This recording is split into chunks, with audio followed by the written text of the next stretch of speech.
అపోస్తుల కార్యములు 1వ అధ్యాయము 6-7 వచనములు చదువుకున్నాం. అపోస్తుల కార్యములు 1వ అధ్యాయము 6-7 వచనములు.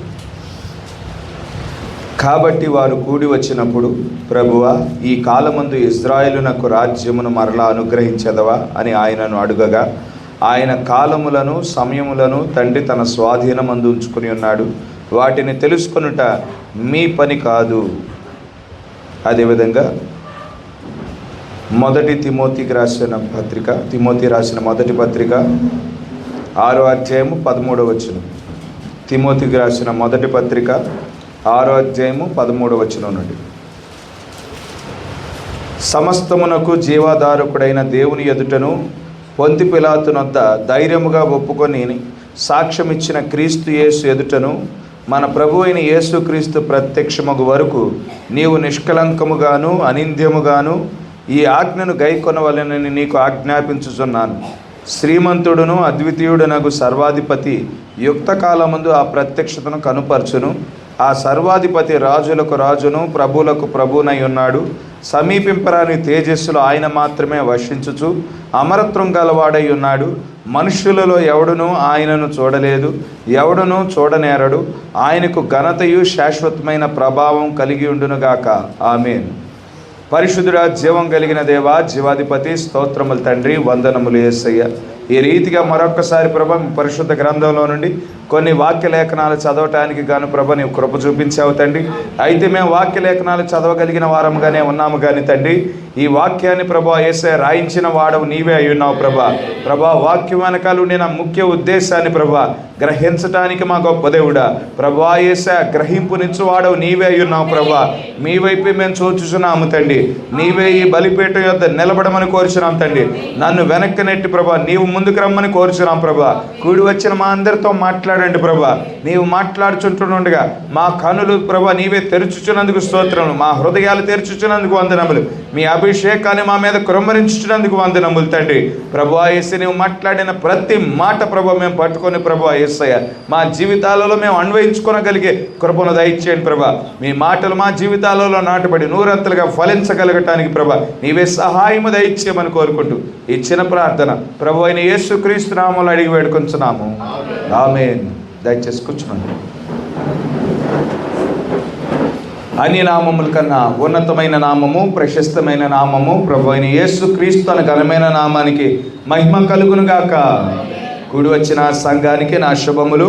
ఈ రీతిగా మరొక్కసారి దేవుని యొక్క మహాకృపను బట్టి మరి మనమంతా దేవుని సన్నిధానానికి నడిపించబడ్డాము. ఈ రీతిగా మన దేవుని స్తుతించుకోవటానికి గాను, ఆరాధించుకోవటానికి గాను, మరొక్కసారి ఆయన నిత్య జీవపు మాటలు వినటానికి గాను దేవుడు కృప చూపించి ఉన్నాడు. అటువంటి కృప చూపించిన మన దేవునికి మహిమ కలుగును గాక. ఆమేన్. గమనించండి, ఈ నెల 30వ తారీఖున ఆఖరి శుక్రవారం అయి ఉన్నది. మనకి ఆల్నైట్ ప్రేయర్ మరి ఆఖరి శుక్రవారం ఉంటుంది. దయచేసి గమనించండి. వచ్చే శుక్రవారం కాకుండా పై వచ్చే శుక్రవారం 30వ తారీఖున మనకి ఆల్నైట్ ప్రేయర్ ఇక్కడ మొగలరాజపురం చర్చి నందు ఉంటుంది. మరి రాత్రి 9 గంటల నుండి ఉదయం 4 గంటల వరకు మరి ఆల్నైట్ ప్రేయర్ ఉంటుంది. దయచేసి ఆ విషయాన్ని గమనించవలసిందిగా కోరుతా ఉన్నాను. ప్రతి ఒక్కరూ మరి ఆల్నైట్ ప్రేయర్లో మరి పాలు పంపులు పొందండి. మీ కుటుంబాలతో మరి పాలు పంపులు పొంది దేవుని యొక్క దీవెనలు, దేవుని యొక్క ఆశీర్వాదాలు పొందుకోవలసిందిగా దేవుని నామం పేరిట మనవి చేస్తూ ఉన్నాను. గడిచిన ఆదివారము మన దేవుడు రాజులకు రాజుగాను, ప్రభువులకు ప్రభువుగాను ఆయన రానై ఉన్నాడు అనే అంశం మీద కొన్ని సంగతులు మనం ధ్యానించుకొని ఉన్నాము. మరికొన్ని సంగతులు మరి ఈ ఉదయకాల సమయంలో మరి ధ్యానించాలనే ఆలోచన కలిగి ఉంటుండగా దేవుడే మన మధ్య మరి ఉండి ఉన్నాడు. ఆయనే తన యొక్క ఆలోచనలు మన మధ్యన వ్యక్తపరచునుగాక. ఆమేన్. మరి మన దేవుడు ఆయన రాజులకు రాజుగాను, ప్రభువులకు ప్రభువుగాను ఆయన రానై ఉన్నాడు. ఆయన రాజులకు రాజుగాను, ప్రభువులకు ప్రభువుగాను ఆయన ఏ కాలంలో ఆ విధంగా వచ్చుచున్నాడు. పాత నిబంధన కాలంలో ఆయన రాజులకు రాజుగా, ప్రభువులకు ప్రభువుగా మానవుల మధ్యకు దిగి రాలేదు. లేదంటే సంఘకాలాలలో 7 సంఘకాలాలకు సంబంధించిన కాలములో రాజులకు రాజుగా, ప్రభువులకు ప్రభువుగా ఆయన దిగి రాలేదు. అయితే ఏ కాలంలో ఆయన రాజులకు రాజుగా, ప్రభువులకు ప్రభుగా ఆయన వచ్చును అని మనం చూసినప్పుడు పరిశుద్ధ లేఖనం ఏం చెప్తా ఉన్నదంటే, ఆయన మిలీనియంలో, మరి 1000 ఏళ్ల పరిపాలనా కాలములో రాజులకు రాజుగాను, ప్రభువులకు ప్రభువుగాను ఆయన దిగివచ్చు వాడై ఉన్నాడు. ఆ రాజులకు రాజుగా, ప్రభువులకు ప్రభువుగా దిగివచ్చే కాలం గురించిన కొన్ని సంగతులు మనం ధ్యానిస్తూ ఉన్నాము. మరి ఆ సంగతులు ధ్యానించే క్రమంలో మొదటిగా మనం చూసిన వాక్య లేఖనం ఏమిటంటే, మరి ప్రకటన గ్రంథానికి సంబంధించి 3వ అధ్యాయంలో 7వ వచనం మనం చూసాము. ఆ ప్రకటన గ్రంథం 3వ అధ్యాయము 7వ వచనంలో మనం గమనించినట్లయితే, ఫిలదెల్ఫియాలో ఉన్న సంఘపు దూతకు ఎలాగూ రాయుము, దావీదు తాళపు చెవి కలిగి ఎవడనూ వేయలేకుండా తీయువాడును, ఎవడనూ తీయలేకుండా వేయువాడునైన సత్యస్వరూపియగు పరిశుద్ధుడు చెప్పు సంగతులు ఏమనగా. ఇక్కడ గమనించండి, దావీదు తాళపు చెవి కలిగిన వాడు, ఎవడును వేయలేకుండా తీయువాడు, తీయలేకుండా వేయువాడైన సత్యస్వరూపియగు పరిశుద్ధుడు చెప్పు సంగతులు ఏమనగా.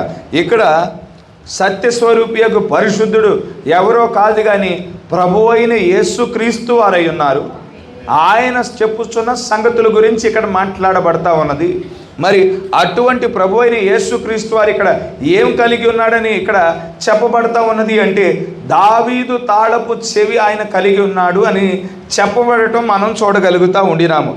ఆ దావీదు తాళపు చెవి ఏమై ఉన్నది, ఆ దావీదు తాళపు చెవి ఎక్కడ ఉన్నది అని మనం ఆలోచన చేసినప్పుడు, ఇక్కడ యెషయా గ్రంథంలో దాని యొక్క సమాధానం ఉండటం మనం చూడగలుగుతూ ఉన్నాం. యెషయా గ్రంథం 22వ అధ్యాయము 22వ వచనంలో ఇక్కడ ఒక సమాధానం రాయబడటం మనం చూడగలుగుతూ ఉన్నాం. నేను దావీదు ఇంటి తాళపు అధికార భారమును అతని భుజముల మీద ఉంచెదను, అతడు తీయగా ఎవడునూ మూయజాలడు, అతడు మూయగా ఎవడునూ తీయజాలడు.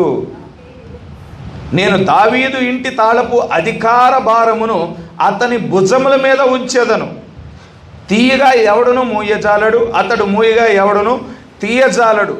ఆ దావీదు తాళపు చెవి ఎక్కడ ఉంచబడి ఉన్నది అంటే, అది భుజాల మీద ఉంచబడి ఉన్నది. ఇక్కడ క్రీస్తు దావీదు తాళపు చెవి కలిగి ఉన్నాడని చెప్పబడతా ఉన్నది. ఆ దావీదు తాళపు చెవి ఎక్కడ ఉంచబడి ఉన్నది అంటే, భుజాల మీద ఉంచబడి ఉన్నది అని చెప్పబడటం ఇక్కడ మనం చూడగలుగుతూ ఉన్నాం. మరొక వాక్య లేఖనంలో ఆయన భుజముల మీద రాజ్యభారం ఉండును అని చెప్పబడటం మనం చూడగలుగుతూ ఉండినాం. అంటే క్రీస్తు యొక్క భుజాల మీద దావీదు తాళపు చెవి ఉన్నది. ఆ దావీదు తాళపు చెవి ఏదో కాదు కానీ రాజ్యభారమై ఉన్నది, అధికార భారమై ఉన్నది. అధికార భారము, రాజ్యభారము క్రీస్తు యొక్క భుజాల మీద ఉంచబడి ఉన్నది. దానినే దావీదు తాళపు చెవి అని పిలువబడటం మనం చూడగలుగుతూ ఉండి ఉన్నాము. ఎందుకండి మరి దావీదు పేరు ఎందుకు ఇన్వాల్వ్ చేయబడి ఉన్నది?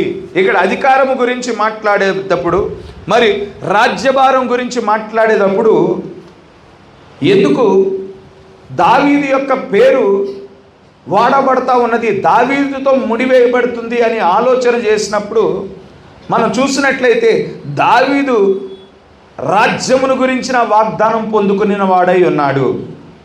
దావీదు కంటే ముందు సౌలు 12 గోత్రాలను ఏలినవాడిగా ఉన్నాడు. ఇజ్రాయేలు యొక్క 12 గోత్రాలను ఏలిన మొదటి రాజు సౌలు అయి ఉన్నాడు. అయితే సౌలు దేవుని చేత ఎన్నిక చేయబడిన వాడు కాదు. దేవుని యొక్క ఆలోచనల ప్రకారము, దేవుని యొక్క ఎన్నిక ప్రకారము సౌలు ఎన్నిక చేయబడిన వాడు కాదు. సౌలు ఎవరి చేత ఎన్నిక చేయబడిన రాజు అంటే, ప్రజల చేత ఎన్నిక చేయబడిన రాజు అయి ఉన్నాడు. వారు ఇశ్రాయేలీయులు అనుకున్నారు. చుట్టూ ఉండిన మోయాబు దేశాన్ని చూశారు, చుట్టూ ఉండిన ఐగుప్తు దేశాన్ని చూశారు, చుట్టూ ఉండిన అమ్మోనీయులను చూశారు. వారందరిని చూసి వారి వలె మాకొక రాజు కావాలి అని కోరుకున్నారు. వారు అందమైన రాజు కావాలనుకున్నాడు, బలవంతుడైన రాజు కావాలని కోరుకున్నాడు. ఆజానుబాహుడైన రాజు కావాలని వారు కోరుకుని ఉన్నారు. జ్ఞానము కలిగిన రాజు కావాలని వారు కోరుకుని ఉన్నారు. వారి యొక్క ఆలోచనను బట్టి, వారి యొక్క ఉద్దేశాలను బట్టి, వారి యొక్క తలంపులను బట్టి దేవుడు ఏం చేశాడు, అటువంటి ఒక వ్యక్తిని వారి ఎదుటికి తీసుకువచ్చాడు. కానీ అది దేవుని యొక్క ఆలోచన కాదు. మనుషుల యొక్క ఆలోచనను బట్టి మాకు ఒక రాజు కావాలి, ఒక రాజు కావాలని ప్రవక్త మీద ఒత్తిడి తీసుకురాగా దేవుడు వారి ఆలోచనలు బట్టి ఒక రాజుని తీసుకురావటం మనం చూడగలుగుతూ ఉండినాము. కానీ దావీదు ఆ విధంగా ఎన్నిక చేయబడిన వాడు కాదు. దావీదు దేవుని చేత ఎన్నిక చేయబడిన వాడై ఉన్నాడు. హల్లెలూయా. దావీదు మరి దేవుని చేత ఎన్నిక చేయబడ్డాడు. మనుషులైతే భౌతికమైన రూపాన్ని చూచువారై ఉన్నారు. కానీ దేవుడు భౌతికమైన రూపాన్ని చూచువాడు కాదు. దేవుడు హృదయాన్ని పరిశోధించువాడై ఉన్నాడు. హృదయాన్ని ఎరిగిన వాడై ఉన్నాడు. హృదయాన్ని గమనించువాడై ఉన్నాడు. కనుక ఇక్కడ దావీదు అందుకే దేవుని యొక్క హృదయానుసారుడు అని చెప్పబడటం మనం చూడగలుగుతూ ఉండినాము. అటువంటి దావీదు యొద్దకు ప్రవక్త అయిన సమూయేలుని దేవుడు పంపించి ఉన్నాడు. పంపించి మరి కొమ్ము తైలముతో అభిషేకించమని చెప్పి ఉన్నాడు. అభిషేకించి ఇదిగో నీకు రాజ్యము దేవుని ద్వారా అనుగ్రహించబడి ఉన్నది, అధికారము దేవుని ద్వారా అనుగ్రహించబడి ఉన్నది అని వాగ్దానం ఇచ్చి సమూయేలు వెళ్ళిపోయాడు. వెంటనే అధికారము రాలేదు, వెంటనే రాజ్యము అనుగ్రహించబడలేదు. దేవుడు నిర్ణయించిన సమయంలో అది నెరవేర్పు జరిగింది. మొదటగా వాగ్దానం పొందుకొని ఉన్నాడు, అభిషేకం పొందుకొని ఉన్నాడు. నిర్ణయించబడిన కాలంలో మరి సింహాసనం మీద కూర్చున్నాడు. అధికారాన్ని పొందుకొని ఉన్నాడు. ఏలటం ప్రారంభించి ఉన్నాడు. ఒక సీజన్లోనేమో మరి వాగ్దానం పొందుకొని ఉన్నాడు, మరొక సీజన్లోనేమో మరి ఆ యొక్క వాగ్దానం యొక్క నెరవేర్పు దావీదు యొక్క జీవితంలో జరగటం మనం చూడగలుగుతూ ఉండినాము. దావీదు ఏ విధంగా రాజ్యమును గురించిన వాగ్దానం పొందుకొని ఉన్నాడో అదేవిధంగా క్రీస్తు కూడా వాక్యములో ఒక వాగ్దానం కలిగిన వాడిగా ఉండి ఉన్నాడు.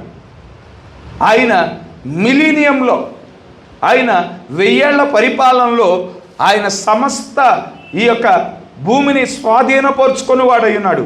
భూమి మీద ఉండిన సమస్త రాజ్యాలను ఆయన స్వాధీనపరుచుకొనై ఉన్నాడు. ఆయన ఏలనై ఉన్నాడు. కనుక ఇక్కడ దావీదుతో పోల్చబడతా ఉన్నది. అధికారము గురించి మాట్లాడినప్పుడు మరి ఆ యొక్క రాజ్య భారం గురించి మాట్లాడుచున్నప్పుడు దావీదు ఏ విధంగా ఒక సీజన్లో వాగ్దానం పొందుకొని ఇంకో సీజన్లో ఏ విధంగా ఆ యొక్క అధికారాన్ని పొందుకొని ఉన్నాడో, క్రీస్తు ఒక సీజన్లో ఆయన వాగ్దానము ఆయన ప్రణాళిక వాక్యము ద్వారా వ్యక్తపరచబడింది. ఆ వాగ్దానము ఇంకొక సీజన్లో మరి నెరవేర్పు జరగటం మనం చూడగలుగుతూ ఉండినాము. కనుక ఆ క్రీస్తును మనం గమనించినట్లయితే ఆయనే మనుష్య కుమారుడిగా ఉండినాడు. ఆయనే దేవుని కుమారుడిగా ఉన్నాడు. ఆయనే దావీదు కుమారుడిగా ఉండిన వాడిగా ఉండినాడు. ఆయన మనుష్య కుమారుడిగా ఉన్నాడు, మరియు ఆయనే అబ్రహాము సంతానముగా ఉన్నాడు. ఆయనే దేవుని కుమారుడిగా ఉన్నాడు. ఆయనే దావీదు కుమారుడిగా ఉండినాడు. ఆయన మనుష్య కుమారుడిగా వచ్చి అంటే ఆదాము సంతానముగా వచ్చాడు. ఒక మనుష్యుని యొక్క కుమారుడిగా ఆదాము సంతానముగా వచ్చాడు. ఒకనాడు పాపం చేయటానికి మునుపు ఆదాము దేవునితో పరిపూర్ణమైన సహవాసాన్ని కలిగి ఉన్నాడు. పాపం చేయటానికి మునుపు నిత్య జీవాన్ని కలిగి ఉన్నాడు. పాపం చేయటానికి మునుపు ఈ భూమి మీద సమస్తమైన అధికారము కలిగిన వాడిగా ఉండినాడు. ఎప్పుడైతే వాక్యాన్ని సందేహించి వాక్యాన్ని నిరాకరించినప్పుడు వారు పాపం చేసిన వారుగా ఉన్నారు. వారు పతనమైపోయిన వారుగా ఉన్నారు. సహవాసాన్ని కోల్పోయారు. ఆ భూమి మీద అధికారాన్ని కోల్పోయారు. నిత్య జీవాన్ని వారు కోల్పోయిన వారుగా ఉన్నారు. ఆయన ఆదాము కుమారుడిగా మనుష్య కుమారుడిగా వచ్చి ఆదాము దేన్నైతే కోల్పోయాడో వాటన్నిటినీ మరలా తిరిగి మానవుడికి అనుగ్రహించటానికి ఆయన మనుష్య కుమారుడిగా వచ్చిన వాడై ఉన్నాడు. హల్లెలూయా. ఆయన అబ్రహాము సంతానముగా ఆయన జన్మించి ఉన్నాడు. అబ్రహాము సంతానముగా జన్మించి అబ్రహాము పొందుకున్న వాగ్దానము ఈయన ద్వారా నెరవేర్చబడటం మనం చూడగలుగుతూ ఉండినాం. ఆయన దేవుని కుమారుడిగా వచ్చాడు. దేవుని కుమారుడిగా వచ్చి దేవుడు ఈ భూమిని మాత్రమే కాదు, ఆకాశములను కూడా సృజించిన వాడై ఉన్నాడు. సమస్త విశ్వానికి ఆయనే అధికారి అయి ఉన్నాడు, ఆయనే సృష్టికర్త అయి ఉన్నాడు. వాటి మీద పూర్తి హక్కు దేవుడే కలిగి ఉన్నాడు. ఆయన దేవుని కుమారుడిగా వచ్చి వాటన్నిటి మీద మరి అధికారము పొందుకునే వాడిగా ఉన్నాడు. మరణము వరకు మరి మనుష్య కుమారుడిగా వచ్చి మరణం వరకు తండ్రికి విధేయుడిగా ఉన్నాడు. ఆయన పాపాన్ని జయించాడు, మరణాన్ని జయించాడు, సమాధిని జయించి ఉన్నాడు. ఆయన మరణించి పునరుద్ధానం చెంది పరలోకానికి ఆరోహణమై ఆయన ఆకాశంలో పరలోకంలో సమస్తం మీద అధికారం పొందుకుని ఉన్నాడు. భూమి మీద సమస్తానికి అధికారము, సమస్తం పైన అధికారము పొందుకొనిన వాడిగా ఉండినాడు.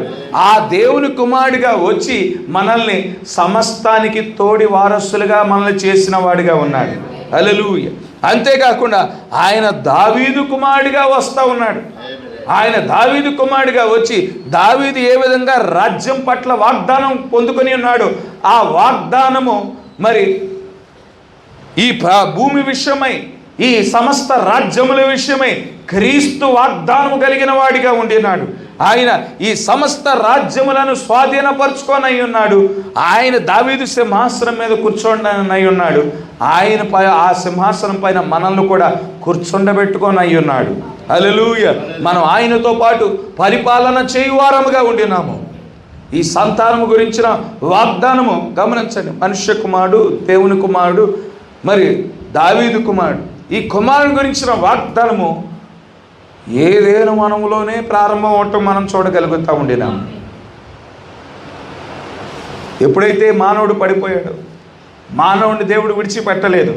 వారి స్థానంలో వేరొకరిని సృజించగలిగిన శక్తి దేవుడు కలిగి ఉన్నాడు. అయితే దేవుడు వారి స్థానంలో వేరొకరిని సృజించలేదు. కానీ నేనే స్త్రీ సంతానముగా వస్తాను, మిమ్మల్ని విమోచిస్తాను, పాపం యొక్క తలను చెతగొడతానని దేవుడు అక్కడ వాగ్దానం చేయటం మనం చూడగలుగుతూ ఉండినాము. ఆ వాగ్దానం అవ్వకి ఇవ్వబడి ఉన్నది. అయితే ఆ వాగ్దానం పొందుకున్న తర్వాత హేబేలు జన్మించాడు. ఆ వాగ్దానం పొందుకున్న తర్వాత హేబేలు మరణించిన తర్వాత హేబేలుకు ప్రతిగా దేవుడు షేతునిచ్చున్నాడు. ఆ వాగ్దాన సంతానం షేతు కాదు, కానీ రానయ్యున్న వాగ్దాన సంతానానికి షేతు ఒక ఛాయిగా ఉండిన వాడిగా ఉండినాడు. ఆ వాగ్దానము అవ్వలో నుండి కొనసాగించబడి అబ్రహాము ఆ వాగ్దానంలో మరి భాగం చేయబడిన వాడిగా ఉండినాడు. అబ్రహాము కూడా ఒక వాగ్దానం పొందుకున్నాడు. నీ సంతానాన్ని బట్టి ఈ భూమి మీద సమస్త ప్రజలు ఆశీర్వదించబడతారు అని వాగ్దానం పొందుకుని ఉన్నాడు. ఆ వాగ్దానం పొందుకున్న తర్వాత అబ్రహాము ఇస్సాకును కలిగి ఉన్నాడు. ఇస్సాకు ఆ వాగ్దాన సంతానము కాదు, కానీ రానయ్యున్న వాగ్దాన సంతానానికి ఇస్సాకు కేవలం ఒక ఛాయిగా ఉండిన వాడై ఉన్నాడు. ఆ వాగ్దానం అబ్రహాము నుండి మరి దావీదుకి కొనసాగించబడి ఉన్నది. దావీదు కూడా ఒక వాగ్దానాన్ని పొందుకొని ఉన్నాడు. నీ సంతానము ద్వారా మరి నీ యొక్క రాజ్యాన్ని నేను స్థిరపరుస్తాను, ఆ యొక్క రాజ్యానికి అంతం అనేది ఉండదు అని దావీదు కూడా వాగ్దానం పొందుకుని ఉన్నాడు. ఆ వాగ్దానం పొందుకున్న తర్వాత సొలొమోను జన్మించాడు. సొలొమోను ఆ వాగ్దాన సంతానము కాదు, కానీ రానయ్యున్న వాగ్దాన సంతానానికి సొలొమోను కేవలం ఒక ఛాయిగా ఉండి ఉన్నాడు. ఆ వాగ్దానం దావీదులో నుండి ఇక కన్యకైన మరియ దగ్గరికి వచ్చినది. కన్యకైన మరియను గాబ్రియేలు దర్శించున్నాడు. దయాప్రాప్తురాల నీకు శుభములు, దయాప్రాప్తురాల నీకు శుభములు, నీవు గర్భం దాలుస్తావు, కుమారుని కంటావు, అతనికి ఇమ్మానుయేలని పేరు పెడతావని చెప్పినప్పుడు గమనించండి, ఏ వాగ్దానం అయితే అవ్వ పొందుకుని ఉన్నది, ఏ వాగ్దానం అయితే అబ్రహాం పొందుకుని ఉన్నాడు, ఏ వాగ్దానం అయితే దావీదు పొందుకున్నాడు, ఆ వాగ్దానముల యొక్క నెరవేర్పు కన్యకైన మరియ ద్వారా నెరవేర్చబడటం మనం చూడగలుగుతూ ఉండినాము. దేవుడే, ఏ దేవుడైతే వాక్యముగా ఉన్నాడో, ఏ దేవుడైతే మరి ఆయన మరి ఆ వాక్యము ద్వారా ఏ భూమి అయితే సృజించబడిందో, ఏ ఆకాశంలో అయితే సృజించబడ్డాయో ఆ వాక్యము శరీరధారిగా మన మధ్యన జీవించడం మనం చూడగలుగుతూ ఉండినాము. కనుక ఆ దేవుని గురించి మాట్లాడేటప్పుడు ఆయన గురించి మాట్లాడేటప్పుడు వాక్యం ఏమి చెప్తా ఉన్నది? ఆయన ఒక ప్రవక్తని చెప్తా ఉన్నది. ఆయన ఒక రాజు అని చెప్తా ఉన్నది. ఆయన ఒక ప్రధాన యాజకుడని చెప్పటం మనం చూడగలుగుతూ ఉండినాము. కనుక ఆయన రాజులకు రాజుగా, ప్రభువులకు ప్రభువుగా ఆయన 1000 ఏళ్ల పరిపాలనలో ఆయన వచ్చుచున్నాడు. 1000 ఏళ్ల పరిపాలనలో వచ్చినప్పుడు ఏ ఇజ్రాయేలు దేశంలో అయితే, ఏ యెరూషలేము పట్టణంలో అయితే ఆయన అవమానపరచబడ్డాడు, ఆయన నిందించబడ్డాడు, హేళనగా మాట్లాడబడ్డాడు, వ్యంగ్యంగా మాట్లాడబడ్డాడు, అక్కడ అదే హెడ్ క్వార్టర్స్గా ఉండనై ఉన్నది. అక్కడి నుంచి ప్రపంచ దేశాలను ఆయన పరిపాలన చేయనై ఉన్నాడనే విషయాన్ని మనం గుర్తించవలసిన వారమై ఉన్నాం. ఇక్కడ ఈ ప్రకటన గ్రంథం 3వ అధ్యాయము మనం 7వ వచనంలో అక్కడ దావీదు యొక్క తాళపు చెవి గురించి ప్రస్తావించబడటం మనం చూసాము. ఇక్కడ 8వ వచనం కూడా చదువుదాము. నీ క్రియలను నేను ఎరుగుదును, నీకున్న శక్తి కొంచెమై ఉండినను నీవు నా వాక్యమును గైకొని నా నామము ఎరుగననలేదు. ఇదిగో తలుపు నీ ఎదుట తీసి ఉంచి ఉన్నాను, దానిని ఎవడనూ వేయనేరడు. అదేవిధంగా 10వ వచనం, నీవు నా ఓర్పు విషయమై వాక్యమును గైకొంటివి గనుక భూనివాసులు శోధించుటకు లోకమంతటి మీదకు రాబో శోధన కాలములో నేను నిన్ను కాపాడేదను.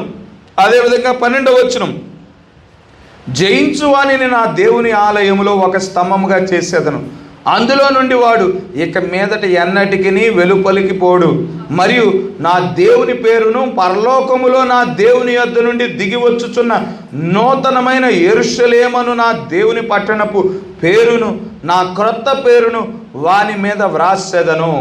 ఇక్కడ 7వ వచనంలోనేమో దావీదు తాళపు చెవి గురించి ప్రస్తావించబడటం మనం చూడగలుగుతూ ఉండినాం. 8వ వచనం దగ్గరికి వచ్చేపాటికి ఇప్పుడు ఈ ముగింపు కాలంలో నీవు కొంచెము శక్తి మాత్రమే నీవు కలిగి ఉన్నావు, అయినా కానీ నా వాక్యాన్ని నీవు గైకొని ఉన్నావు, నా నామాన్ని నీవు ఎరిగి ఉన్నావు అని చెప్తా ఉన్నావు. నీ ఎదుట తలుపు ఇంకా తెరవబడియే ఉన్నది అని సంఘంతో మాట్లాడుచున్నాడు. ఇదిగో రానయ్యున్న కాలములో ఈ లోకం మీదకి శోధన వస్తుంది, ఈ లోకము శోధించబడే కాలము వస్తుంది. ఆ శోధించబడే కాలము సమీపించడానికి మునిపే నేను నిన్ను తప్పిస్తానని దేవుడు మాట్లాడుతూ ఉండినాడు. 12వ వచనములో నా దేవుని ఆలయంలో నువ్వు ఒక స్తంభముగా ఉంటావు, నా దేవుని ఆలయంలో నుండి ఇక నువ్వు వెలుపలికి పోవు, నా దేవుని పేరు నీ మీద ఉంచుతాను, ఆ పరలోక పట్టణము నా దేవుని పట్టణం యొక్క పేరు నీ మీద రాస్తాను, మరి ఎవరికి తెలియని ఒక నామము, నా క్రొత్త పేరు నీ మీద ఉంచేదనని ఇక్కడ చెప్పటం మనం చూడగలుగుతూ ఉండినాం.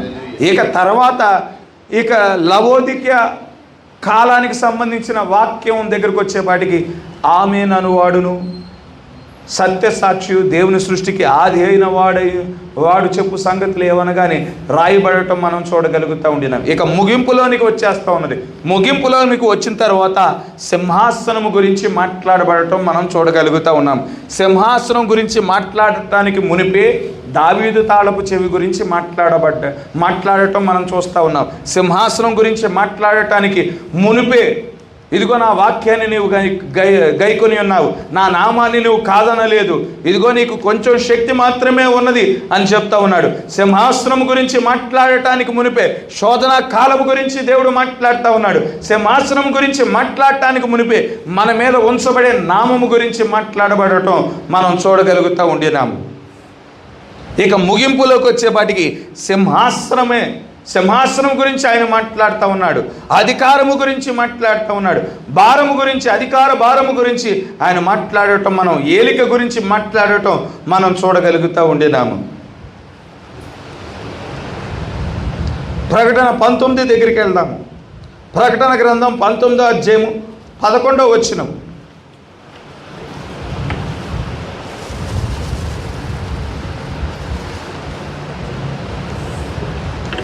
మరియు పరలోకం తెరవబడి ఉండుట చూచితిని, అప్పుడు ఇదిగో తెల్లని గుర్రం ఒకటి కనబడెను, దాని మీద కూర్చుండి ఉన్నవాడు నమ్మకమైన వాడును సత్యవంతుడు అను నామము గలవాడు, ఆయన నీతిని బట్టి విమర్శ చేయించు యుద్ధము జరిగించుచున్నాడు. ఆయన నేత్రములు అగ్నిజ్వాలలు వంటివి, ఆయన శిరస్సు మీద అనేక కిరీటములుండెను, రాయబడి ఉన్న ఒక నామము ఆయనకు కలదు, అది ఆయనకే గాని మరి ఎవరికి తెలియదు. ఇక్కడ ఒక నామం గురించి మాట్లాడుతూ ఉన్నాడు. మొదటిగా ఇక్కడ 19వ అధ్యాయంలో ఇక్కడ మనం గమనించినట్లయితే ఆయన తెల్ల గుర్రం మీద ఆయన స్వారీ చేసుకుంటూ వస్తున్నట్లు మనం చూడగలుగుతూ ఉండినాము. ఆయన కిరీటము ధరించుకున్నట్లు మనం చూస్తూ ఉన్నాము. అయితే ఆయన ఒక నామాన్ని కలిగి ఉన్నాడు, అది ఆయనకే కానీ మరి ఎవ్వరికి తెలియదని చెప్పటం మనం చూడగలుగుతూ ఉండినాం. లోకానికి ఆయన ప్రత్యేకమైన నామము తెలియదు. ఎందుకంటే ఆ నామాన్ని, ఆ దేవునిని వారు తిరస్కరించిన వారుగా ఉన్నారు. ఆ నామాన్ని బయలుపరిచే వర్తమానికుడిని తిరస్కరించిన వారుగా ఉన్నారు. ఆయన పరిచర్యను తిరస్కరించిన వారుగా ఉన్నారు.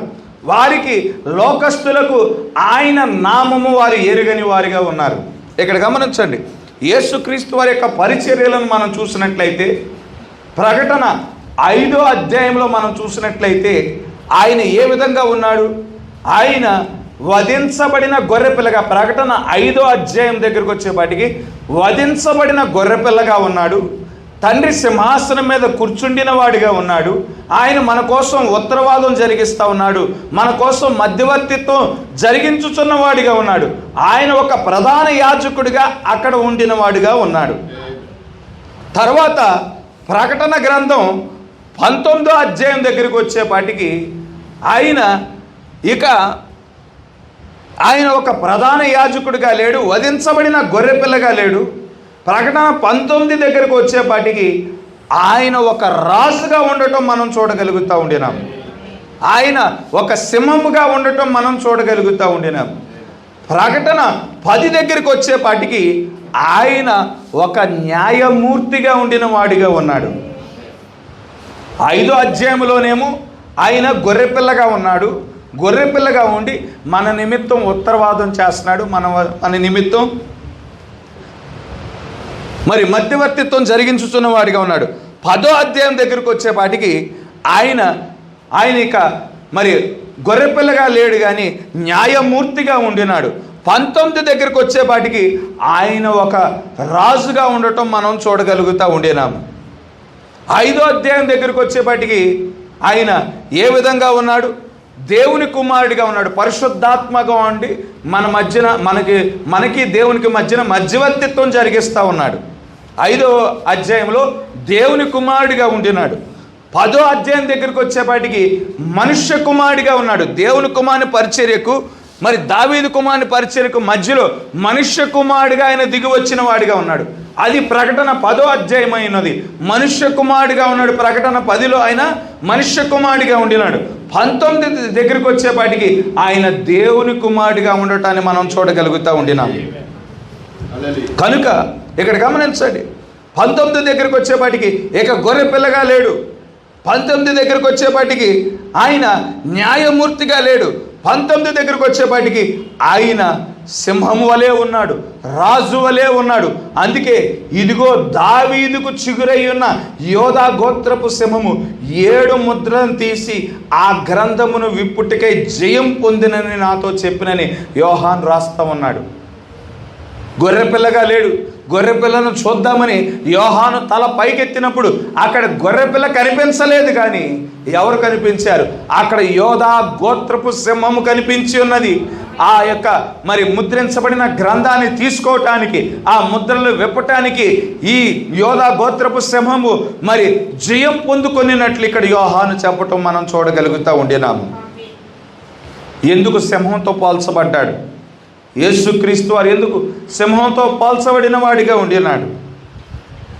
ఎందుకు సింహంతో పోల్చబడ్డాడంటే మనం ఆదికాండం 49వ అధ్యాయం దగ్గరికి వెళ్ళిపోవాలి. ఆదికాండం 49వ అధ్యాయంలో మనం గమనించినట్లయితే యాకోబు తన 12 మంది కుమారులను దీవించడం మనం చూడగలుగుతూ ఉన్నాము. 49వ అధ్యాయంలో ఒక్కొక్క కుమారుని దీవించడం మనం 49వ అధ్యాయంలో మనం చూడగలుగుతూ ఉండినాం. షిమియోను వస్తూ ఉన్నాడు, తర్వాత లేవి వస్తూ ఉన్నాడు, దాను వస్తూ ఉన్నాడు, నఫ్తాలి వస్తూ ఉన్నాడు. మరి వీళ్ళంతా యాకోబు యొక్క కుమారులంతా వస్తూ ఉంటుంటే వారిని మరి దీవించడం మనం చూడగలుగుతూ ఉండేది. మూడో వాడైన యోధా వచ్చినప్పుడు యాకోబు ఏ విధంగా దీవించాడంటే ఈ 49వ అధ్యాయం 8వ వచనాన్ని గమనించండి. ఆదికాండము 49వ అధ్యాయము 8వ వచనం మనం గమనించినట్లయితే యోధా వచ్చినప్పుడు యాకోబు ఏ విధంగా దీవించాడు. యోధా, నీ సహోదరులు నేను స్తుతించెదరు, నీ చెయ్యి నీ శత్రువుల మెడ మీద ఉండును, నీ తండ్రి కుమారులు నీ ఎదుట సాగిలపడుదురు. యోధా కొదమసింహము, నా కుమారుడా, నీవు పట్టిన దానిని తిని వచ్చితివి. సింహం వలెను గర్జించుచు ఆడసింహం వలెను అతడు కాళ్ళు ముడుచుకొని పండుకొనెను. అతనిని లేపువాడు ఎవరు? షిలోహు వచ్చు వరకు యోధా యొద్ద నుండి దండము తొలగదు, అతని కాళ్ళు మధ్య నుండి రాజదండము తొలగదు, ప్రజలు అతనికి విధేయులై ఉందురు. ఇక్కడ యోధాని యాకోబు ఏమని దీవించాడో గమనించండి. నీ అన్నదమ్ములు నిన్ను స్తుతించే వారిగా ఉంటారు, నీ చెయ్యి నీ శత్రువు యొక్క మెడ మీద ఉంటుంది, నీకు నచ్చిన దాన్ని పట్టుకొని నీవు తినువాడవై ఉన్నావు. నీవు పడుకునినప్పుడు, ఒక ఆడసింహము పడుకునినప్పుడు దాన్ని లేపువాడు ఎవడున్నాడు? అటువంటి వాడవుగా ఉండిన నిన్ను కదిలించువాడు ఎవడో ఉండడు. క్రీస్తు వచ్చేంత వరకు, షిలోహు వచ్చినంత వరకు నీ యొద్దనే రాజదండం ఉండును, నీ యొద్దనే అధికారము ఉండునని ఇక్కడ యాకోబు ఇక్కడ దీవించడం, యోధాను దీవించడం మనం చూడగలుగుతూ ఉండినాము. కనుక యోధా గోత్రము సింహం వంటిదై ఉన్నది అని ఇక్కడ చెప్పబడటం మనం చూస్తూ ఉన్నాము. అటువంటి యోధా గోత్రము నుండే క్రీస్తు జన్మించిన వాడై ఉన్నాడు. అందుకే ఆయన సింహముతో పోల్చబడిన వాడై ఉన్నాడు. మరి సింహం వలె గర్జించువాడై ఉన్నాడు మన క్రీస్తు. ఆయన సింహం వలె గర్జించుచున్నాడు. 7 ముద్రలను ఆయన విప్పి సింహం వలె దాని యొక్క మర్మములను గర్జించుచున్నవాడిగా ఉండి ఉన్నాడు. సింహము అధికారానికి సూచనగా ఉన్నది, సింహము రాజరికానికి సూచనగా ఉన్నది. ఇక్కడ యాకోబు మాత్రమే కాదు, అబద్ధ ప్రవక్తగా పిలువబడిన బిలాము కూడా యోధాను గురించి ప్రవచించినప్పుడు ఏ విధంగా ప్రవచిస్తూ ఉన్నాడు గమనించండి. అబద్ధ ప్రవక్తగా పిలువబడిన బిలాము మీదకి కూడా దేవుని ఆత్మ దిగి వచ్చింది. మోయాబు దేశపు రాజు ఏం చేశాడు? ఇదిగో ఐగుప్తు దేశం నుండి ఒక జనాంగం వచ్చింది. బిలాము గురించి అప్పటికే పేరు ఉన్నది. ఈయన దీవించినవాడు దీవించబడతాడు, ఈయన శపించినవాడు శపించబడతాడని బిలాము గురించిన పేరు ఉంది. వెంటనే మోయాబు రాజు ఏం చేశాడు? బిలామును పిలిపించాడు. ఇదిగో నీకు మంచి బహుమానాలు ఇస్తాను, మంచి ధనాన్ని ఇస్తాను అని ఆశ చూపించి బిలామును పిలిపించున్నాడు. ఇదిగో ఈ జనాంగము ఐగుప్తు దేశం నుండి వచ్చింది, వారిని నువ్వు శపించాలి అని మోయాబు రాజు పంపించాడని మోయాబు రాజు నుండి అధికారులు వచ్చారు. అయ్యా, శపించడం దీవించడం నా చేతుల్లో లేదు, దేవుని చేతుల్లో ఉంది అని బిలాము చెప్పాడు. అయినా కానీ వారు వినని వారుగా ఉన్నారు. ఇదిగో రాజు నీకు ఎంత ధనం ఇచ్చేస్తా అన్నాడు, రాజు ఈ అధికారాన్ని ఇచ్చేస్తా అన్నాడు, రాజు ఈ రాయితీలు ఇస్తానన్నాడు అని చెప్పగానే దేవుడే ఉన్న మనస్సు మార్చుకుంటాడు మానవుడిలాగా. మళ్ళా 2సారి ప్రార్థన చేయటం మొదలుపెట్టాడు. మొదటిసారి ప్రార్థన చేసినప్పుడు వాళ్ళు దీవించబడిన ప్రజలని చెప్పాడు దేవుడు. మళ్ళా డబ్బాస్ చూపించేవాడికి మళ్ళా ప్రార్థన చేయటం మొదలుపెట్టాడు. ప్రభువా, నీ మనసు ఏమన్నా మార్చుకుంటామో ప్రయత్నం చేయి అన్నట్టుగా 2సారి ప్రార్థన చేస్తూ ఉన్నాడు. అయినా కానీ లేదు. అయినా కానీ దేవుడు చెప్పాడు. మరలా 3సారి ప్రార్థన చేస్తానికి ప్రయత్నం చేసినప్పుడు ఇక పో అని అనుమతించిన చిత్తాన్ని బట్టి దేవుడు మరి వెళ్ళటానికి మోయాబు రాజు దగ్గరికి వెళ్ళటానికి అనుమతించాడు. మధ్యలో మరి గాడిద ద్వారా కూడా చెప్పించున్నాడు. అయినా కానీ తన మనస్సు మార్చుకొనకుండా వారిని శపించడానికి ప్రయత్నం చేసినప్పుడు వారి మీద, బిలాము మీద దేవుని ఆత్మ దిగి వచ్చింది. దేవుని ఆత్మ దిగి వచ్చినప్పుడు మరి సంఖ్యాకాండంలో యోధా గురించి మాట్లాడుతూ ఉన్నాడు. నక్షత్రములు యాకోబులో ఉదయించును, రాజదండము ఇజ్రాయేలులో నుండి లేచును. నక్షత్రము యాకోబులో ఉదయించును, రాజదండము ఇజ్రాయేలు నుండి లేచునని చెప్పటం మనం చూడగలుగుతూ ఉండేరాము. ఆ ప్రవచనాన్ని బట్టి ఇక్కడ ఆ జ్ఞానులు వెంబడించుకుంటూ వచ్చారు. జ్ఞానులు ఆకాశంలో చూశారు. రోజు మాదిరిగా నక్షత్రాలు ఉన్నాయి. అయితే రోజు మాదిరిగా ఉండిన నక్షత్రాల మధ్యలో ఒక ప్రకాశమానమైన నక్షత్రం వారికి కనిపించి ఉన్నది. ఇది వాగ్దానానికి సంబంధించిన నక్షత్రం అయి ఉన్నది. నక్షత్రం యాకోబులో ఉదయించునని రాయబడి ఉన్నది. రాజదండం ఇజ్రాయెల్ నుండి లేచును అని రాయబడి ఉన్నది. అదిగో ఆ రాజదండం కలిగి ఉండే ఒక వ్యక్తి జన్మించి ఉన్నాడు. హల్లెలూయా అని వారు ఆ జ్ఞానులు గుర్తించిన వారుగా ఉండి ఉన్నారు. ఆ యొక్క నక్షత్రాన్ని వెంబడించిన వారుగా ఉన్నారు. దేశాలు దాచుకొని వారు ఎక్కడికి ప్రయాణం చేసుకుంటూ వచ్చారు? యెరూషలేం పట్టణానికి వారు ప్రయాణం చేసుకుంటూ వచ్చిన వారుగా ఉండినారు. కనుక ఇక్కడ మనం గమనించినట్లయితే ఇశ్రాయేలీయులు, మళ్ళీ కొంచెం వెనక్కి వద్దాం. ఇశ్రాయేలీయులు వారు సౌలును వారు రాజును కోరుకునేటప్పుడు యాకోబుకి వాగ్దానం చేస్తావు కదా ప్రభు. యాకోబు 12 గోత్రాలను దీవించినప్పుడు రాజదండము యోధా గోత్రంలో ఉంటుందని, అధికారము యోధా గోత్రంలో ఉంటుందని 400 సంవత్సరాల క్రితం ఆశీర్వదించాడు. ఆ ఆశీర్వాదాన్ని బట్టి, ఆ వాగ్దానాన్ని బట్టి యోధా గోత్రములో నుండి మాకొక రాజును అనుగ్రహించు ప్రభు అని వారు ప్రార్థన చేయలేదు. యోధా గోత్రములో నుండి నీ వాగ్దాన ప్రకారము మాకొక రాజునివ్వని సమూయేలు మీద ఒత్తిడి తీసుకురాలేదు. వారికి ఇశ్రాయేలీయులకి ఆ 12 గోత్రపు ప్రజలు వారి మనస్తత్వం అప్పుడు ఏ విధంగా ఉన్నదంటే, మాకు వాగ్దానాలతో సంబంధం లేదు, ఇదిగో మాకు మోయాబు వలె ఒక రాజు కావాలి, ఐగుప్తు దేశం వలె మాకు ఒక రాజు కావాలి. మరి చుట్టూ ఉండిన దేశాలన్నిటికీ రాజులు ఉన్నారు. వారు దర్జాగా వెళ్తూ ఉంటుంటే ఎంత గంభీరంగా ఉన్నది. వాళ్ళు గుర్రాల మీద, వారి రథాల మీద వెళ్తూ ఉంటుంటే మరి ఏ విధంగా వైభవంగా ఉన్నది. మాకు కూడా అటువంటి ఒక రాజు కావాలి. సైన్యముతో రాజు వెళ్తూ ఉంటుంటే ఎంత గంభీరంగా ఉంది అని ఆ భౌతికమైన కార్యాలు చూసి వారు రాజును కోరుకొనిన వారిగా ఉండి ఉన్నారు.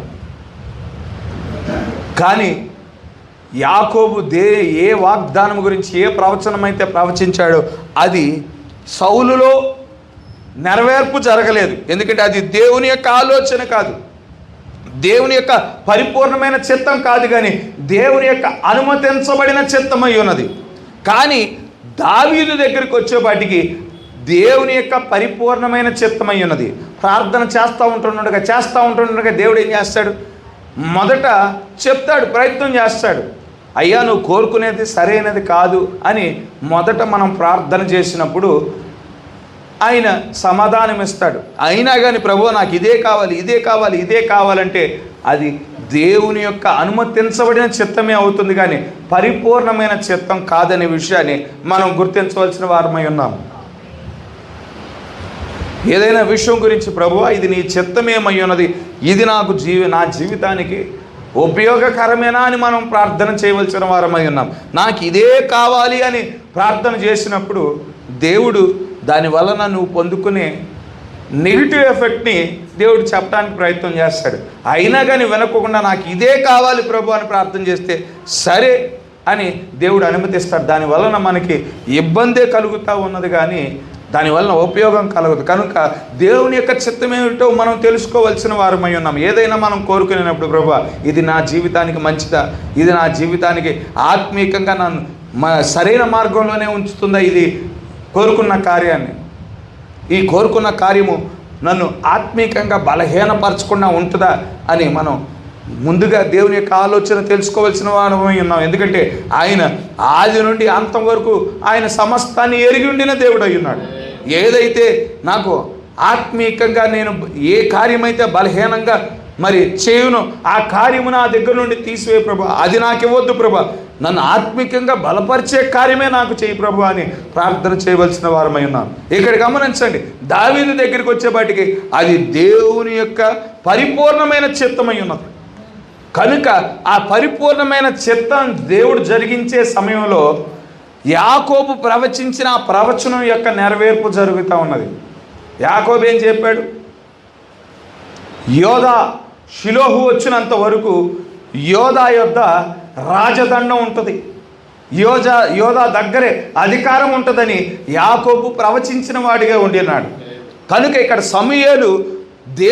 సమూయేలుతో దేవుడు మాట్లాడినప్పుడు ఎక్కడికి పంపిస్తూ ఉన్నాడు? బెత్లెహేము గ్రామానికి పంపిస్తూ ఉన్నాడు. దావీదుని అభిషేకించడానికి బెత్లెహేము గ్రామానికి పంపిస్తూ ఉన్నాడు. ఆ బెత్లెహేము ఎవరికి ఇవ్వబడి ఉన్నది?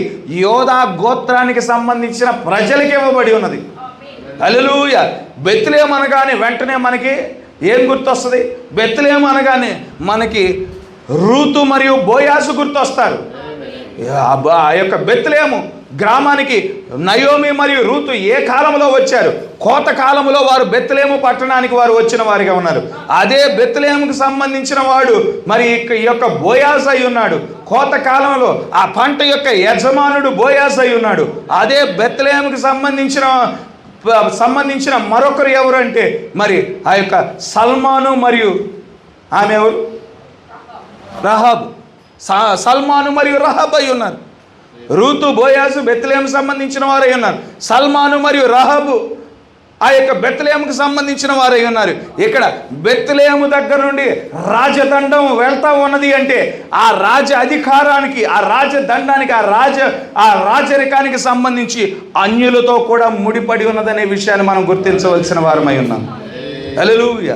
కనుక ఆ యొక్క రాజదండం బెత్లెహేములో నుండి, ఆ యొక్క యోధా గోత్రపు ప్రజల్లో నుండి బయలు వెళ్ళటం మనం చూస్తూ ఉన్నాము. ఆ యోధా ప్రజలు అన్యులతో ముడిపడిన వారిగా ఉండినారు. ఆ యొక్క 1000 ఏళ్ల పరిపాలన గురించి దావీదు రాజ్యము, దావీదు యొక్క సింహాసనము అది అన్యులతో ముడిపడి ఉన్నదనే విషయాన్ని మనం గుర్తించవలసిన వారమై ఉన్నాము. కనుక ఇక్కడ గమనించండి, యేసుక్రీస్తు వారు ఆయన యోధా గోత్రము నుండి మరి రావటానికి మునుపు, యోధా గోత్రంలో జన్మించడానికి మునుపు ఒక 300 సంవత్సరములు అక్కడ రాజు లేని పరిస్థితి మనం చూస్తూ ఉన్నాము. యేసుక్రీస్తు వారు జన్మించడానికి మునుపు 300 సంవత్సరాలు రాజు లేని పరిస్థితిని మనం చూస్తూ ఉన్నాము. గాబ్రియేలు ప్రత్యక్షమై దయాప్రాప్తురాలా నీకు శుభములు కలుగునుగాక. ఎందుకంటే యేసుక్రీస్తు వారు జన్మించినప్పుడు యోధాకు సంబంధించిన రాజు పరిపాలన చేయటం లేదు. యేసుక్రీస్తు వారు జన్మించినప్పుడు ఇజ్రాయేలు దేశాన్ని మొత్తాన్ని ఎవరు స్వాధీనపరుచుకున్నారు? రోమీలు స్వాధీనపరుచుకున్నారు. రోమీల పరిపాలనలో యోధా ప్రజలు కానీ ఇజ్రాయేల్ ప్రజలు కానీ వారు రోమీల ఏలుబడిలో ఉండటం మనం చూడగలుగుతూ ఉండినాము. అయితే ఆ రోమీల ఏలుబడిలో ఉంటుండగా ఇజ్రాయేలీలు యేసుక్రీస్తు వారు జన్మించడం మనం చూడగలుగుతూ ఉండినాం. యేసుక్రీస్తు వారు జన్మించడానికి మునుపు గాబ్రియేలు దూత మరియను దర్శించటం, మరియతో మాట్లాడటం మనం చూడగలుగుతూ ఉండినాం. ఏదైతే యాకోబు యోధా గోత్రాన్ని దీవించి ఉన్నాడు, ఏ నిబంధన అయితే దేవుడు దావీదుతో చేస్తున్నాడో, పాత నిబంధన నుండి క్రొత్త నిబంధనకు వచ్చినా కానీ, క్రొత్త నిబంధన కాలము ప్రారంభం అవుతున్నా కానీ దేవుడు తన యొక్క వాగ్దానాన్ని ఆయన మర్చిపోలేదు. ఆ వాగ్దానాన్ని ఆయన నెరవేర్చుచుండిన వాడిగా ఉండి ఉన్నాడు. కనుక ఇక్కడ గమనించండి, యేసుక్రీస్తు వారు ఆయన జన్మించినప్పుడు ఆయన ఏ కాలంలో ఉన్నాడో ఆయనకి తెలుసు. దానియేలు కాలంలో దేవుడు రానయ్యున్న రాజ్యాల గురించి ఒక దర్శనం ఇచ్చాడు. మనం ఎప్పుడు చెప్పుకుంటూ ఉంటాం. మరి ఆ దర్శనంలో ఒక పెద్ద విగ్రహము దేవుడు చూపించి ఉన్నాడు.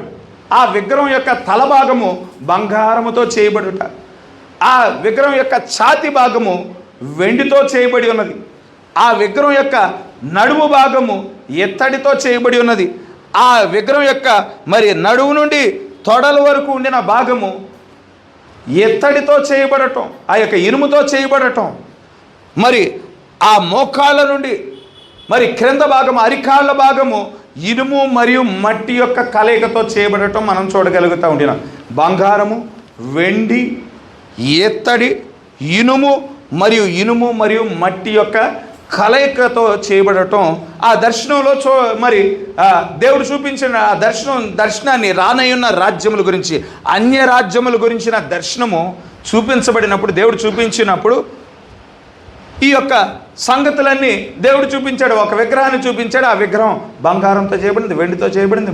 ఆ విగ్రహం యొక్క కొంత భాగము ఎత్తడితో చేయబడింది, కొంత భాగం ఇనుముతో చేయబడింది, కొంత భాగం ఇనుము మరియు మట్టి యొక్క కలయిక.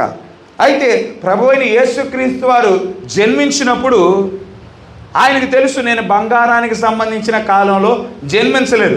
బంగారానికి సంబంధించిన కాలం ఏ కాలం అయి ఉన్నది? అది నెబుకద్నెజర్ కాలం అయి ఉన్నది, బబులోను రాజ్యం అయి ఉన్నది. బబులోను రాజ్యం బంగారానికి సంబంధించిన భాగము బబులోనికి సంబంధించిన రాజ్యమైంది. కొంతకాలం ఆ బబులోను ప్రపంచ దేశాలను ఏలింది. దాని టైం అయిపోయిన తర్వాత బబులోను రాజ్యం పడిపోయింది. బబులోను రాజ్యం పడిపోయిన తర్వాత మాదీలు పర్షియుల రాజ్యం ప్రారంభమైంది. అది వెండి భాగం అయి ఉన్నది. మాదీలు పర్షియుల రాజ్యము తర్వాత ఏలుబడి ప్రారంభమైంది. సైరస్ చక్రవర్తి ఏలుబడి ప్రారంభమైంది. దానియేలు కాలము, దానియేలు అదే కాలంలో ఉండినవాడిగా ఉండినాడు. తర్వాత మాదీలు పర్షియులు కొంతకాలం పరిపాలన చేశారు. తర్వాత ఆ రాజ్యం కూడా పడిపోయింది. తర్వాత గ్రీకు రాజ్యం ఏలుబడి ప్రారంభమైంది. అయితే యేసుక్రీస్తు వారు బంగారానికి సంబంధించిన కాలంలో లేడు, వెండికి సంబంధించిన కాలంలో జన్మించలేదు, ఇత్తడికి సంబంధించిన కాలంలో జన్మించలేదు. ఏ కాలంలో జన్మించాడు? మరి ఇనుముకు సంబంధించిన కాలము. రోమీలు పరిపాలన చేస్తూ ఉన్నారు. రోమీలు పరిపాలన చేస్తున్న కాలంలో ఆయన జన్మించాడు. ఆయన జన్మించిన కాలంలో కూడా ఆయన రాజ్యము ఏలే కాలము, రాజ్యాలను స్వాధీనపరుచుకునే కాలంలో ఆయన జన్మించలేదు అని ఆయనకు తెలుసు. ఆ రాజ్యములు, ఈ భూలోక రాజ్యములు, ఈ అన్య రాజ్యములని ఎప్పుడు పడగొట్టబడతాయి? ఆకాశము నుండి ఒక మానవుడి చేత చెక్కబడిన ఒక రాయి దిగి రావటం, అది నేరుగా అరిపాదాల మీద పడటం, అప్పుడు ఈ రాజ్యాలన్నీ కూలిపోవటం ఆ దర్శనం. హరిపాదముల కాలంలో, ఇప్పుడు మనం అదే హరిపాదముల కాలంలో మనం జీవిస్తూ ఉన్నాం. హరిపాదాలకి ఈ కాలికి 5 వేళ్ళు, ఆ కాలికి 5 వేళ్ళు ఉన్నాయి. ఈ ప్రపంచంలో 10 అగ్రదేశాలు ఉన్నాయి. మొదటి 5 అగ్రదేశాలకి నాయకత్వం అమెరికా వహిస్తూ ఉన్నది. ఇంకో 5 అగ్రరాజ్యాలకి రష్యా నాయకత్వం వహిస్తూ ఉన్నది. ఈ భూమి మీద 2 పవర్స్ ఉన్నాయి. ఒకటి అమెరికా అయి ఉన్నది, ఇంకోటి రష్యా అయి ఉన్నది. వీరి నాయకత్వంలోనే సమస్త దేశాలు, ఈ 2 దేశాల నాయకత్వంలోనే మిగిలిన దేశాలన్నీ వెళ్తూ ఉన్నాయి. కనుక అరిపాదాల కాలంలో ఈ భౌతికమైన రాజ్యాలు, ఈ అన్య రాజ్యాలు కోల్చబడతాయి. కానీ యేసుక్రీస్తు వారి శరీరధారిగా వచ్చిన కాలము ఇది మరి తొడకు సంబంధించిన భాగము, అరిపాదాలకు సంబంధించిన భాగం కాదు. కనుక ఆయన వచ్చిన కాలము ఆయన రాజ్యాన్ని స్వాధీనపరచుకోవటానికి కాదు, తన ప్రజలను విమోచించటానికి ఆయన ఎరిగిన వాడిగా ఉండినాడు. అందుకే ఆయన రక్తాన్ని కార్చిన వాడిగా ఉన్నాడు. ఆయన తన ప్రాణాన్ని పెట్టిన వాడిగా ఉండినాడు. హల్లెలూయా. రక్తాన్ని కార్చడానికి వచ్చినప్పుడు సాతానుడు ఏం చేస్తూ ఉన్నాడు? నువ్వు రక్తాన్ని కార్చాల్సిన అవసరం లేదు, నీ ప్రాణాన్ని పెట్టాల్సిన అవసరం లేదు, నాకు సాగిలపడు, ఈ రాజ్యములన్నీ నీ వశం చేస్తాను, వీటన్నిటినీ నేనే ఏలుస్తున్నానని చెప్పినప్పుడు గమనించండి, యేసుక్రీస్తు వారు అబ్రహామును ప్రతిబింబించు వాడై ఉన్నాడు. అబ్రహాము శారా మరణించినప్పుడు అక్కడ కానానీయులు ఉచితంగా సమాధి చేయటానికి ఆ యొక్క భూభాగాన్ని ఇవ్వటానికి ప్రయత్నం చేశారు. మక్పెలా గృహాన్ని ఉచితంగా ఇవ్వటానికి ప్రయత్నం చేశారు. నాకు ఉచితంగా ఏది వద్దు, దీని వెల ఎంతో నాకు చెప్పండి, ఆ వెల చెల్లించి ప్రతి ఒక్క కాసుని ఇచ్చి అబ్రహాము ఆ యొక్క భూభాగాన్ని కొనినవాడిగా ఉండినాడు. హల్లెలూయా. కనుక ఆ అబ్రహాము క్రీస్తు యొక్క ఛాయగా ఉండినాడు. క్రీస్తు వచ్చినప్పుడు నాకు ఏది ఉచితంగా వద్దు, నేను ఇక్కడ వెల చెల్లించడానికి వచ్చాను, నేను నా ప్రజలను విమోచించడానికి వచ్చాను, వారి కొరకు క్రయధనం చెల్లించడానికి వచ్చి ఉన్నాను అని ఆయన చెల్లించవలసిన క్రయధనాన్ని చెల్లించడం మనం చూడగలుగుతూ ఉండేనాము. కనుక ఇక్కడ గమనించండి, 1000 ఏళ్ల పరిపాలనలో రానయ్యున్న కాలంలో భౌతికమైన దావీదు రాజ్యము ఈ భూమి మీదకి రానయ్యున్నది. ప్రభువైన యేసుక్రీస్తు వారు భౌతికంగా ఆయన ఈ భూమిని పరిపాలన చేయనై ఉన్నాడు. అయితే ఆ భౌతికమైన దావీదు రాజ్యములోనికి మనం ప్రవేశించడానికి, భౌతికమైన ఆ యొక్క పరిపాలనలో మనం ప్రవేశించడానికి ఈ స్థితిలో మనం వెళ్ళలేం. ఎందుకంటే మనలో పాపం ఉన్నది. ఆ దావీదు రాజ్యము ఏ విధంగా ఉండనై ఉన్నది? పాపము లేని రాజ్యముగా ఉండనై ఉన్నది. హల్లెలూయా. కనుక మనం పాపపు ఆలోచనలు కలిగిన వారముగా ఉన్నాము, పాపపు స్వభావాన్ని కలిగిన వారముగా ఉన్నాము, అబద్ధములు ఆడువారముగా ఉండి ఉన్నాము. కానీ దావీదు రాజ్యం వచ్చినప్పుడు ఆ రాజ్యం ఏ విధంగా ఉంటుంది? పూర్వపు ఏదేను ఏ విధంగా ఉన్నదో ఆ స్థితిలో దావీదు రాజ్యము ఉండనై ఉన్నది.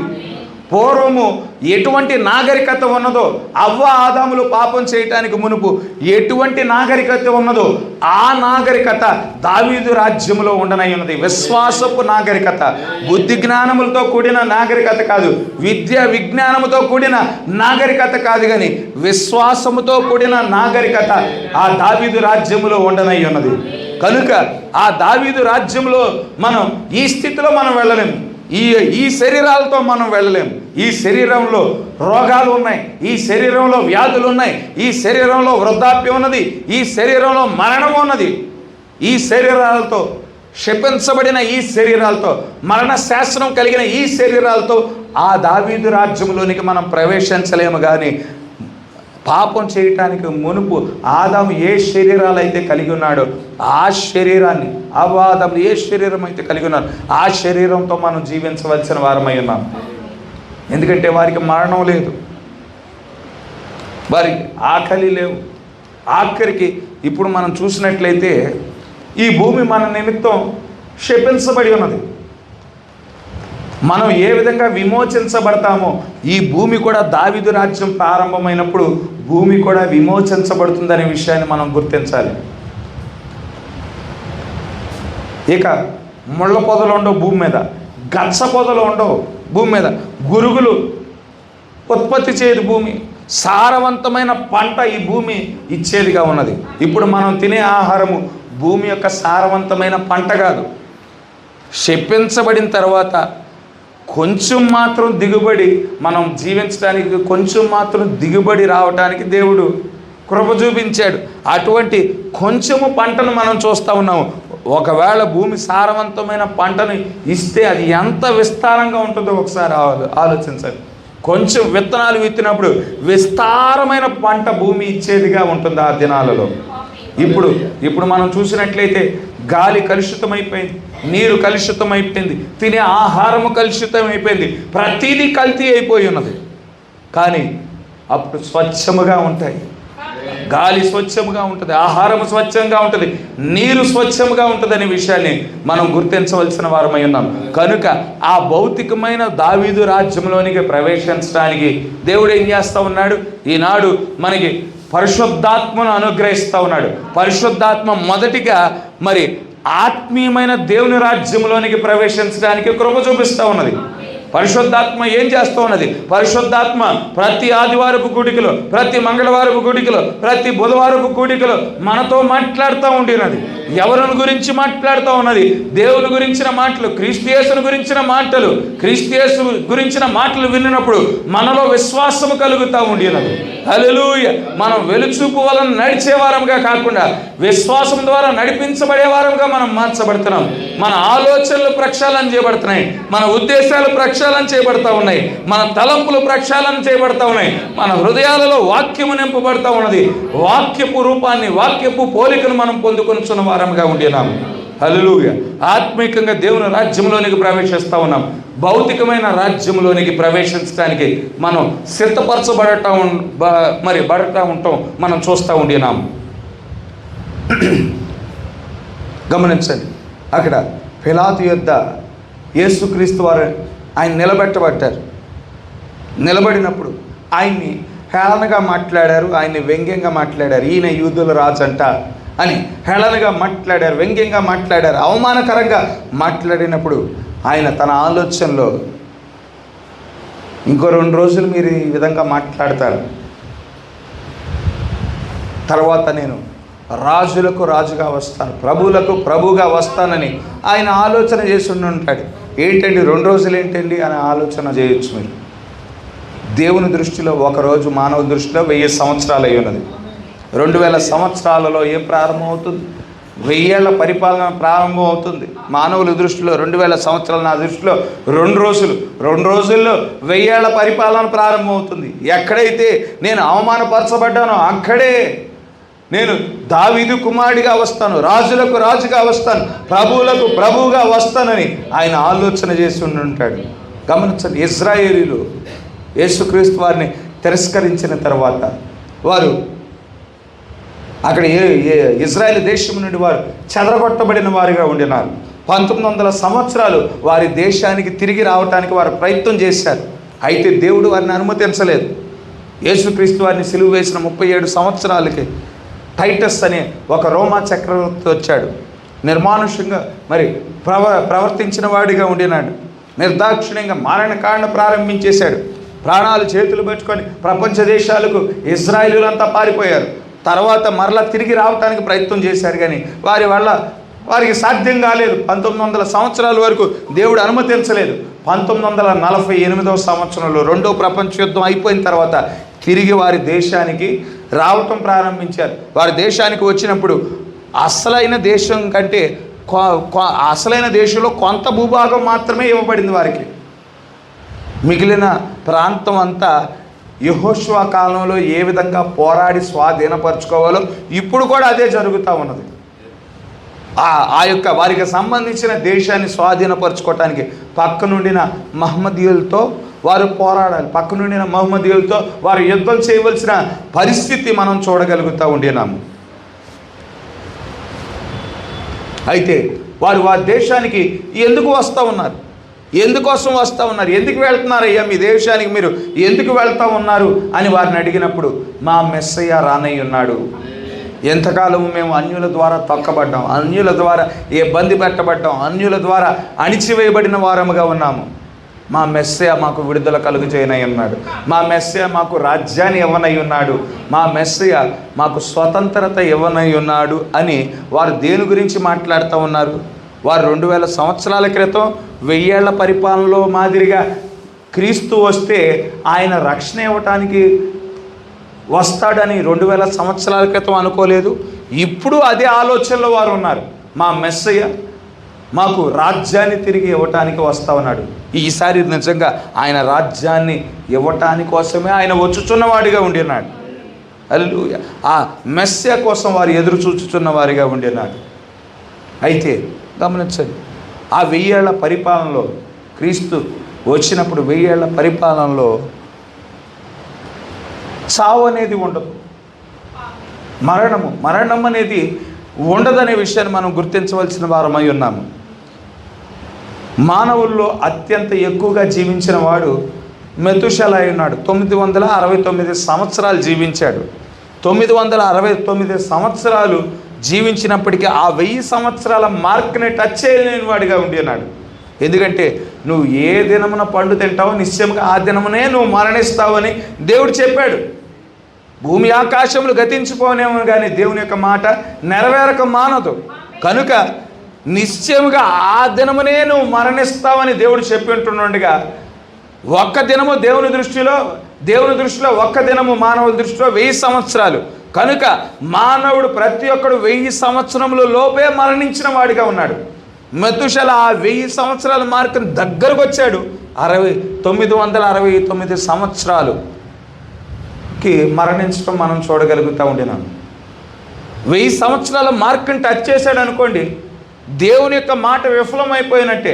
నిశ్చయముగా ఆ దినమున మరణిస్తాడని దేవుడు చెప్పాడుగా, మరణించలేదుగా అని అనటానికి అవకాశం ఉంది. కానీ దేవుని యొక్క మాట ఖచ్చితంగా నెరవేరుతుంది కాబట్టి మెతుషెల 969 సంవత్సరాలకే మరణించడం మనం చూడగలుగుతూ ఉండినాం. ఆ 1000 సంవత్సరాల మార్కు టచ్ చేసే లోపే మరణించాడు. అయితే 1000 ఏళ్ల పరిపాలనలో ఆ 1000 సంవత్సరాల మార్క్ని మనం దాటనై ఉన్నామనే విషయాన్ని మనం ఇక్కడ గుర్తించవలసిన వారమై ఉన్నాము.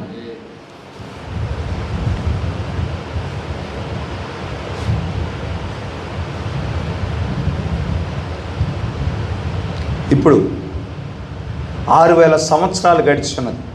6000 సంవత్సరాల నుండి మనం ఎక్కడికి వెళ్తూ ఉన్నాం? క్రొత్త దినము.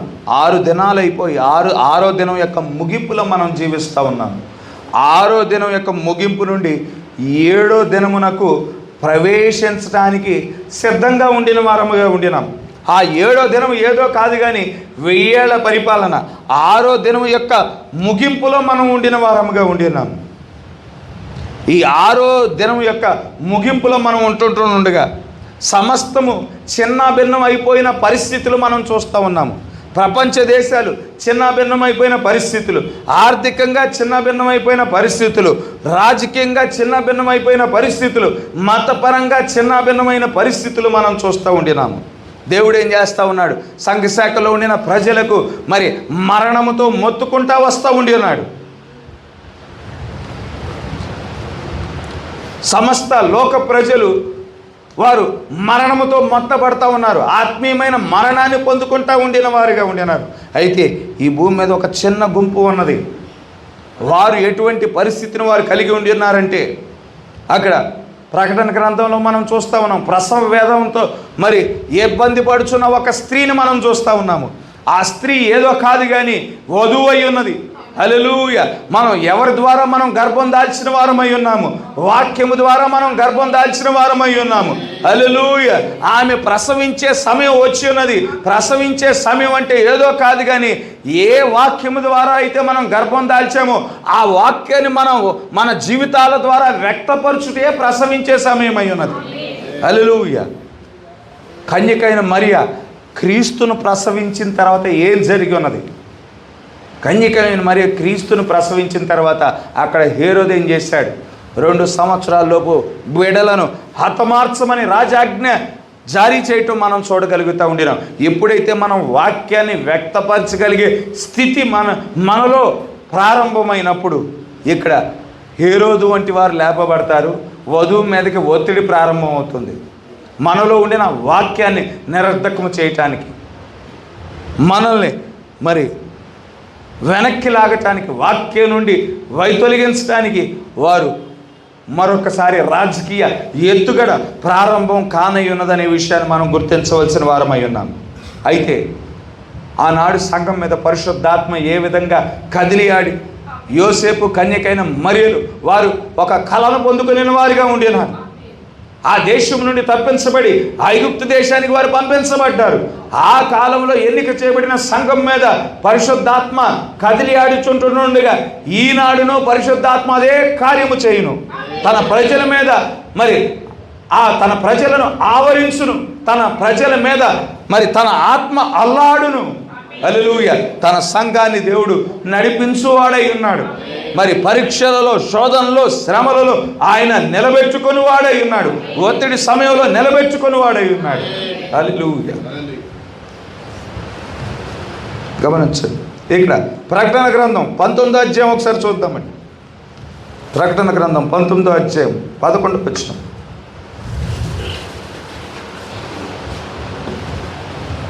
ప్రకటన గ్రంథం 19వ అధ్యాయం 11వ వచనం. మరియు పరలోకం తెరవబడి ఉండుట చూచితిని. అప్పుడు ఇదిగో తెల్లని గుర్రం ఒకటి కనబడెను. దాని మీద కూర్చుండి ఉన్నవాడు నమ్మకమైన వాడును సత్యవంతుడును అను నామము గలవాడు. ఆయన నీతిని బట్టి విమర్శ చేయుచు యుద్ధం జరిగించుచున్నాడు. ఆయన నేత్రములు అగ్ని జ్వాలలు బట్టివి. ఆయన శిరస్సు మీద అనేక కిరీటములుండెను. రాయబడి ఉన్న ఒక నామము ఆయనకు కలదు. అది ఆయనకే గాని మరి ఎవరికి తెలియదు. గమనించండి. ఇక్కడ యేసుక్రీస్తు వారు ఆయన 2000 సంవత్సరాల క్రితం వచ్చినప్పుడు ఆయనకు ఒక కిరీటాన్ని ధరింపజేశాడు. 2000 సంవత్సరాల క్రితం ఆయన ధరించుకున్న కిరీటం ఏ కిరీటం అయి ఉన్నది? ముళ్ళ కిరీటం అయి ఉన్నది. ప్రకటన 10వ అధ్యాయం దగ్గరికి వచ్చేపాటికి ఆయన మరొక కిరీటాన్ని ధరించుకొని ఉన్నాడు. ప్రకటన 10లో ఆయన ధరించుకున్న కిరీటం ఏమై ఉన్నది? అది మేఘాన్ని ధరించుకొనిన వాడిగా ఉండి ఉన్నాడు. కనుక మరి 2000 సంవత్సరాల క్రితం ధరించుకున్న కిరీటము ప్రకటన 10లో ధరించుకోలేదు. ప్రకటన 10లో ధరించుకున్న కిరీటము ఇక్కడ ప్రకటన 19లో ధరించుకొనలేదు. ఇక్కడ ప్రకటన 19లో మరొక కిరీటాన్ని ధరించుకొని ఉన్నాడు. ఆయన ధరించుకున్న కిరీటము దేనితో చేయబడి ఉన్నది? బంగారములతో చేయబడి ఉన్నది. అది దేన్ని సూచిస్తూ ఉన్నది? అది రాజును సూచిస్తూ ఉన్నది. హల్లెలూయా. 2000 సంవత్సరాల క్రితం ధరించుకున్న ముళ్ళ కిరీటము అది మరి రాజరికాన్ని సూచించటం లేదు, అది శ్రమలను సూచిస్తూ ఉన్నది, అది శోధనను సూచిస్తూ ఉన్నది, అది పరీక్షను సూచిస్తూ ఉన్నది. ప్రకటన 10లో ధరించుకున్న కిరీటము అది ఆయన న్యాయమూర్తిగా దిగి వచ్చి ఉన్నాడనే సూచనగా ఉండి ఉన్నది. కానీ ఇక్కడ ప్రకటన 19లో ధరించుకున్న కిరీటము అది బంగారముతో చేయబడిన కిరీటం అయి ఉన్నది. అది రాజరికాన్ని చూపించడం మనం చూడగలుగుతూ ఉండినాం. ఈ ప్రకటన 19లో ఆయన తెల్ల గుర్రం మీద వచ్చుటను మనం చూస్తూ ఉన్నాము, కిరీటాన్ని ధరించుకొని వచ్చుట చూస్తూ ఉన్నాము. ఇది ఎప్పుడు జరుగుతుందంటే గొర్రెపిల్ల వివాహ మహోత్సవం తర్వాత జరుగుతూ ఉన్నది. అప్పటికే ఆయన రాజులకు రాజుగా ఆయన అభిషేకించబడిన వాడై ఉన్నాడు, ప్రభువులకు ప్రభువుగా అభిషేకించబడిన వాడై ఉన్నాడు, రాజులకు రాజుగా ప్రభువులకు ప్రభుగా ఈ భూమి మీదకి దిగిరానై ఉన్నాడు అనే విషయాన్ని మనం గుర్తించవలసిన వారమై ఉన్నాం. కనుక ఆయన యొక్క డిస్పెన్సేషన్ మారుతూ ఉన్నది, ఆయన యొక్క పరిచర్య మారటాన్ని మనం చాలా జాగ్రత్తగా గమనిస్తూ ఉన్నాం. ఆయన పరిచర్యను బట్టి ఆయన వివరణ, ఆయన ఎటువంటి వస్త్రాలు ధరించుకొని ఉన్నాడు, ఎటువంటి కిరీటము ధరించుకొని ఉన్నాడు, ఆయన చేతిలో ఏమున్నది, ఇవన్నీ వాటిని బట్టి ఆయన పరిచర్య వివరించబడటం మనం చూడగలుగుతూ ఉండినాము.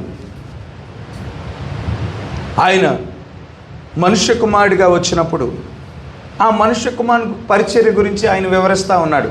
దేవుని కుమారుని పరిచర్య గురించి కానీ లేదంటే దావీదు కుమారుని పరిచర్య గురించి కానీ ఆయన మాట్లాడటం లేదు. ప్రస్తుతం జరిగించుతున్న పరిచర్యను గురించి ఆయన నొక్కి చెప్పి ఆయన వివరించడానికి ప్రయత్నం చేస్తూ ఉన్నాడు. ఆ మనుష్య కుమారుని పరిచర్య అయిపోయే దినాలు వచ్చినప్పుడు, ఇదిగో ఇప్పుడు నేను మిమ్మల్ని విడిచిపెట్టనై ఉన్నాను, తండ్రి యొద్దకు వెళ్ళనై ఉన్నాను, నేను మిమ్మల్ని ఒంటరిగా విడిచిపెట్టను కానీ ఆదరణకర్తగా దిగి వస్తాను, సమాధానకర్తగా దిగి వస్తానని మనుష్య కుమారుని పరిచర్య, ఇప్పుడు మనుష్య కుమారుని పరిచర్యను జరిగించాను. మనుష్య కుమారుని పరిచర్య ముగింపులోనికి వచ్చింది. మనుష్య కుమారుడిగా పరిచర్యను ముగించుకొని నేను మరి పరలోకానికి ఆరోహణమై దేవుని కుమారుని పరిచర్య చేయటానికి వస్తాను అని దేవుడు చెప్తా ఉన్నాడు. ఒక పరిచర్య యొక్క ముగింపు గురించి ఆయన చెప్తా, మరొక పరిచర్య యొక్క ప్రారంభం కానయ్యున్నది అని దేవుని కుమారుని పరిచర్య ప్రారంభం అవుతుంది అని చెప్పిన వాడిగా ఉండినాడు. తర్వాత దేవుని కుమారుని పరిచర్య యొక్క ముగింపులోకి మరలా మనుష్య కుమారుడు వచ్చాడు. ఈ దేవుని కుమారుని పరిచర్య ముగించబడి ఉన్నది, దావీదు కుమారుని పరిచర్య ప్రారంభం కానయ్యున్నదని మనుష్య కుమారుడిగా వచ్చి ఆయన సంగతిని చెప్పటం మనం చూడగలుగుతూ ఉండినాము. గమనించండి, దావీదు కుమారుని పరిచర్య ప్రారంభమైనప్పుడు ఇక కృప ఉండదు. కృప దేవుని కుమారుని పరిచర్య జరిగించుతున్నప్పుడు మాత్రమే కృప. దేవునిని అంగీకరించుట, దేవుని తిరస్కరించుట మానవుడికి ఛాయిస్ ఉన్నది, ఎందుకంటే ఇప్పుడు కృపాకాలం కాబట్టి.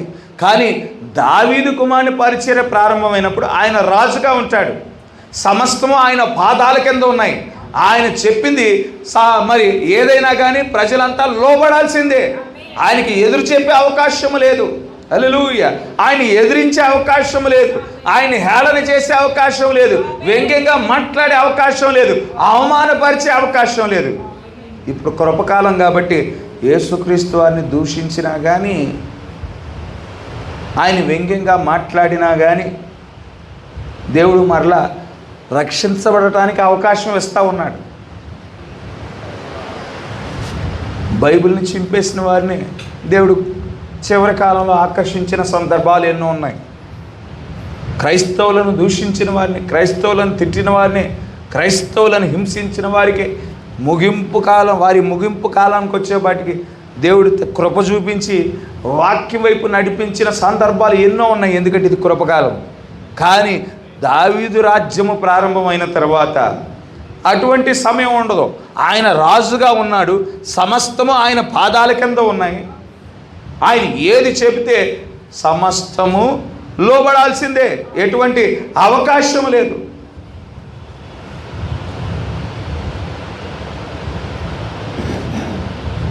కనుక ఇక్కడ గమనించండి, ఎవరికి తెలియబడని ఒక నామం గురించి ఇక్కడ ప్రస్తావించడం మనం చూడగలుగుతూ ఉన్నాము.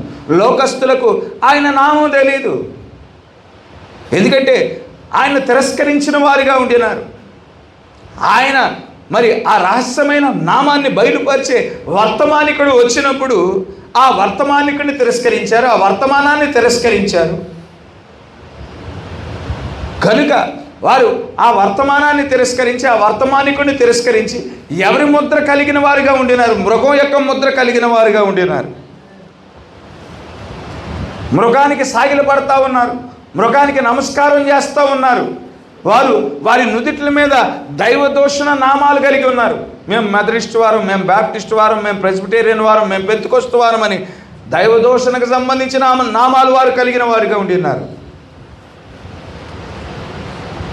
అయితే గమనించండి, ఆయన దావీదు కుమారుడిగా వచ్చినప్పుడు ఎవరైతే విడవబడతారో, ఎవరైతే మృగం యొక్క ముద్రను కలిగిన వారిగా ఉండినారో వారంతా పరిశుద్ధాత్మ అగ్ని చేత వారు కాల్చబడిన వారిగా ఉంచారు. వారి యొక్క బూడిద మీద పరిశుద్ధులు వారు నడుచువారిగా ఉండి ఉన్నారు.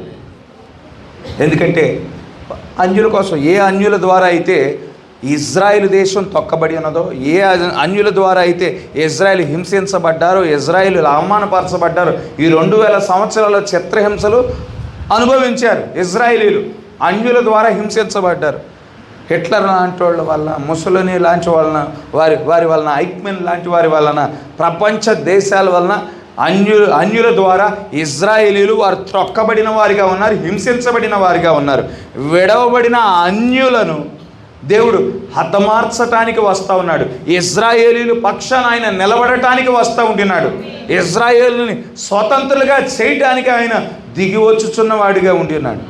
ఈసారి ఆయన వచ్చే రాకడ వారు ఏదైతే ఆశించుతున్నారో అదే రాకడలో వస్తూ ఉంటున్నాడు. 2000 సంవత్సరాలు ఆ రాకడను వారు ఆశించలేదు. విమోచించడానికి వస్తున్నాడు, రాజ్యాన్ని ఇవ్వటానికి కాదు అని వారు అనుకోలే. కానీ ఇప్పుడు వచ్చే రాకడ అదే రాకడ అయి ఉన్నది.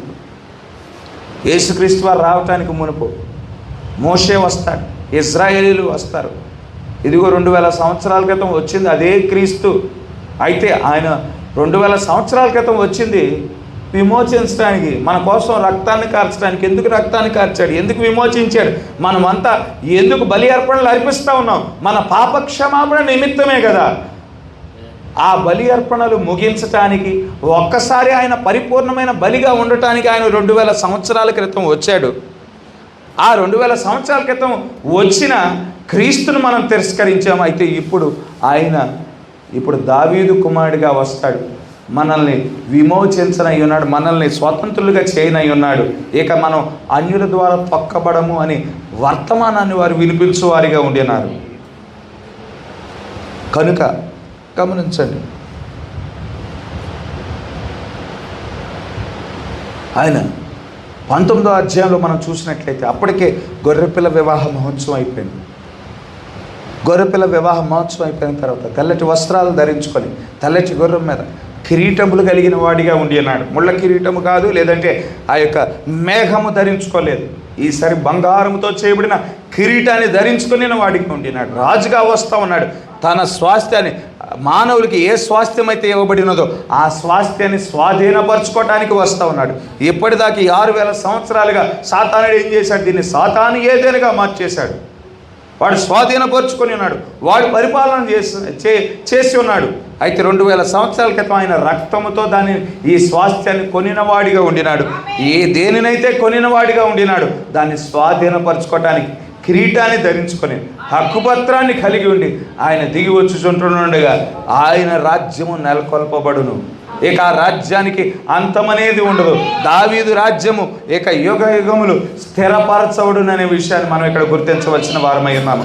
ఆ రాజ్యము మరి ఆ యొక్క సింహాసనం గురించి మాట్లాడటానికి మునిపే, ఆ రాజ్యం గురించి మాట్లాడటానికి మునిపే ఇక్కడ దావీదు తాళపు చెవి గురించి మాట్లాడుతూ ఉన్నాడు దేవుడు. అదేవిధంగా మరి తన నామం గురించి మాట్లాడుతూ ఉన్నాడు, దేవుని నామం గురించి మాట్లాడుతూ ఉన్నాడు, పరలోక పట్టణం యొక్క నామం గురించి మాట్లాడుతూ ఉన్నాడు. అవన్నీ మీ పైన ఉంచి ఉన్నాను అని చెప్పటం ఇక్కడ మనం చూడగలుగుతూ ఉండినాం. కనుక ప్రస్తుతం మనం మరి ఆత్మీయంగా దేవుని రాజ్యంలోనికి ప్రవేశించిన వారమై ఉన్నాము. ఒకడు నీటి ద్వారాను ఆత్మ ద్వారాను తిరిగి జన్మిస్తేనే కానీ దేవుని రాజ్యమును చూడనేరడు. ఆ ఆత్మీయమైన దేవుని రాజ్యంలోనికి ప్రవేశించడానికి గాను మనం నీటి ద్వారా తిరిగి జన్మించాము, ఆత్మ ద్వారా తిరిగి జన్మించిన వారమై ఉన్నాము, దేవుని రాజ్యంలోనికి ప్రవేశించిన వారమై ఉన్నాము. 1000 ఏళ్ల పరిపాలనలోనికి, భౌతికమైన రాజ్యంలోనికి ప్రవేశించడానికి పరిశుద్ధాత్మ ద్వారా మనం సిద్ధపరచబడుచున్న వారమై ఉన్నాం. ఆ విధంగా సిద్ధపడటానికి గాను దేవుడే కృప చూపించును గాక. దేవుడిచ్చిన మాటలను దీవించును గాక.